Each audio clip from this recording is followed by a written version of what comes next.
जमशेदपुर में धूमधाम से होली मनाया जा रहा है और यहाँ पे लड़के लड़कियाँ इतिहास का एगो तारा खातिर ताजा न्यूज लेके आई जानी। कौन न्यूज है रे?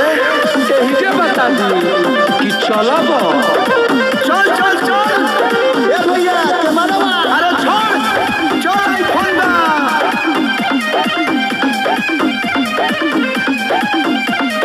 काहे खती हाला घरे होता भौजाई हमारा के साफ साफ दहना बताई भौजी हो मुंह खोलो कुछ तो बोलो अरे काहे खती हाला घरे होता भौजाई हमारा के साफ साफ दहना बताई पति के साथ रहबू कि देवर के साथ रहबू? हम देवर साथ रहे